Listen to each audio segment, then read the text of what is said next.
All right, for the personal logs, we have a little update of the garage. This is the parts car.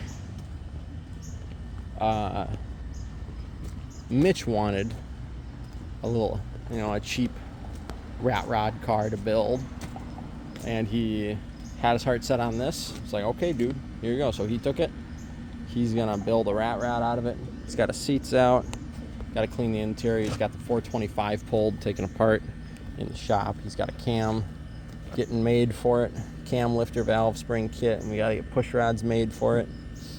It's factory air car. Basically, I bought it for some parts for myself, and then the parts that I was gonna sell, the air conditioning system, I just I sold him the car for what I thought I could get for the parts. So I think for everything, and I sold him a Quadrajet carburetor. He bought an 04B aluminum intake. I sold him the 425 separately. I sold him Turbo 400 out of this car, which, if the switch pitch and all that works, I want it. Part of the deal is he's gonna drive it this winter. We're gonna pull the transmission out of this car. Got the switch pitch. I'm gonna pull the tranny out of the Vista Cruiser. Got it. And then we got the front end, torque converter, pump, and harness, and then the restrictor plate. And then what we're gonna do is we're just gonna swap the switch pitch from this housing to the housing in the Vista Cruiser. So he'll have just the standard Turbo 400, and then I will have my switch pitch Turbo 400 in the Vista Cruiser. That'll have 256 limited slip in it, which it has now. So we're going to see how the switch pitch does with highway gears. It could be great, or it could allow me to go to like 323s in the Vista Cruiser, which would be really, really cool. But we'll see. We'll see what happens. We'll see how much RPM drops. So this is Mitch's car.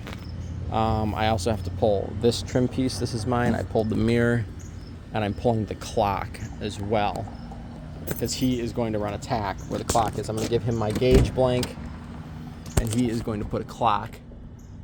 All right, he's going to put a tack right where the clock is, and then he's going to put a starter button where the ignition switch is, which is going to be really cool.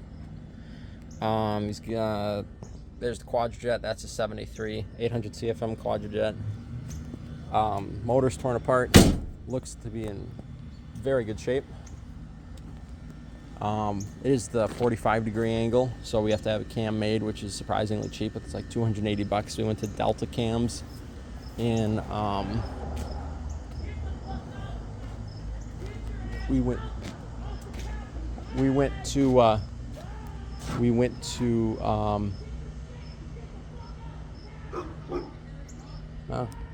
domestic disputes. Hello, dog. So we went to Delta Cams in Wyoming and have a camshaft made there. But anyways, frame's bad in that car. So he's going to take the bad frame that's under my Delta, and he's going to make one good frame out of both of them. Not sure how exactly he's going to do it. This is actually a heavy-duty frame car, which is cool, which is why it's got the hitch. It's kind of rotted. It's pretty bad. He thinks he might be able to save it. I hope he does. We'll see. This is just a standard frame. It's not a boxed frame. Not really too worried about it being a boxed frame. It's not going to be, it's not going in a Starfire. It's not for a convertible. It's not anything fancy like that. If I was really concerned about it, I would buy some plate steel and weld it up. But again, not a big deal. I don't need a heavy-duty frame in this car. All that does is collect more dirt for more corrosion in the future. This is that frame I had at my house for a while that I sold the body panels off of. We got it stripped down, axles out, knee assemblies are out, steering is out. It's all stripped out, taken apart, and we are ready to. We've started sandblasting. We did some testing. We have the little Harbor Freight sandblaster.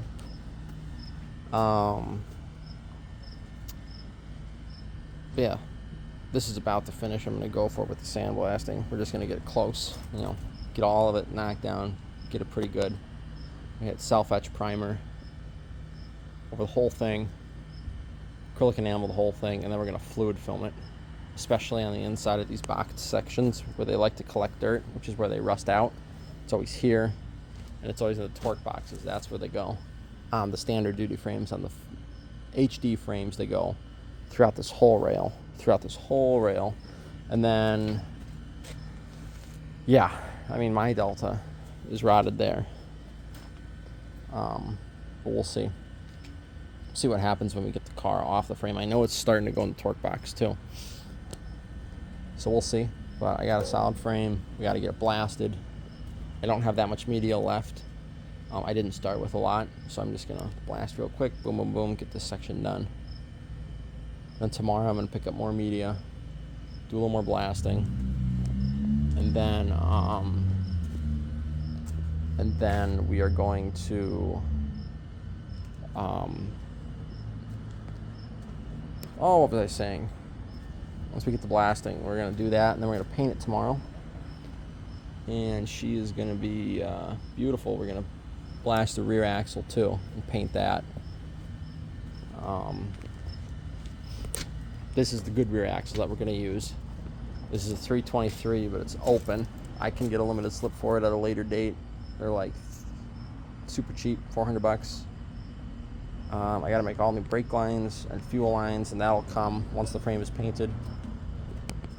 We're gonna start running brake and fuel lines. Once the frame is painted, I gotta get my other Delta up here, get it on the hoist. We gotta pull the coil springs out because I gotta put those springs in this car.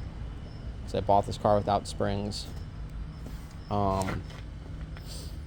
gotta order all new bushings for the control arms in the front and in the rear. Swap those out. That's a really simple process. And then we gotta get the body off of the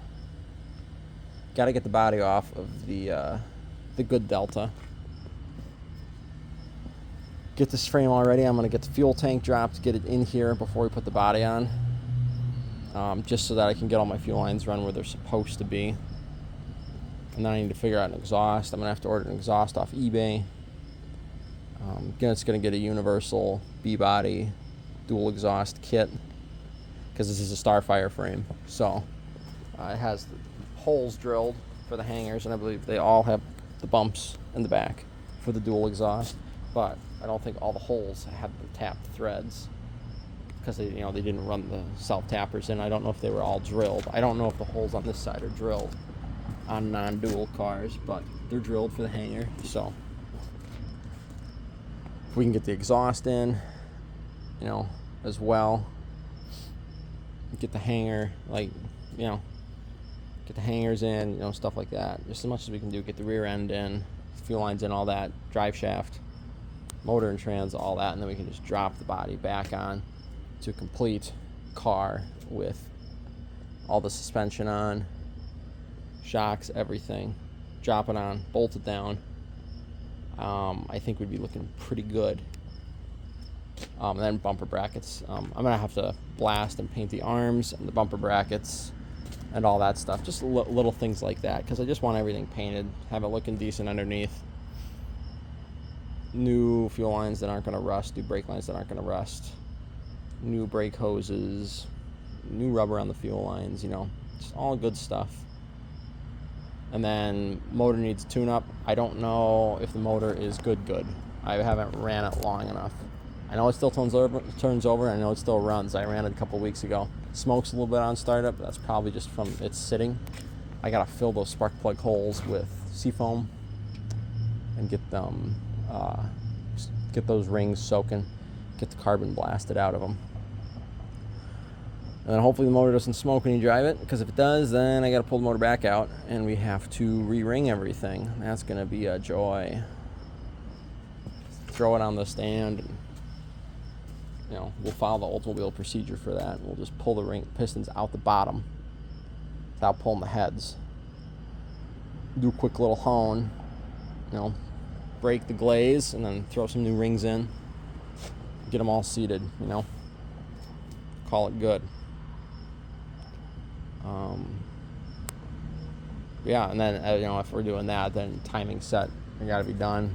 Reseal the motor, all that jazz, all the things I want to do to the 455 and the Vista Cruiser too. Pull a cam on it, whatever. Well, we'll get to it. But the goal is just to get it so that Mitch can make his frame and maybe make it so we can drive it home. But yeah, well, once the frame is good and painted, that's a massive milestone. That's a big one step closer. I don't know if we're going to do the brakes, you know, do the drums and all that. We'll see what the conditions are once we get the car on the hoist. See what we get brakes out of it, you know, stuff like that. I got to order a new master cylinder too, a new single circuit master. It needs, that's probably going to leak. I don't even know if the booster works on my car or if it leaks, but it needs tune up. Needs tune up big time. It needs some run time. I know it doesn't fire on all cylinders right now, so we're gonna be working on that. But it actually is getting pretty dark, so we're going to probably not going to do any more blasting tonight. I gotta go home and eat some dinner. Go home. I say do some blasting. I gotta go home, clean up the blasters, and get some dinner. So we will, catch you in the next one.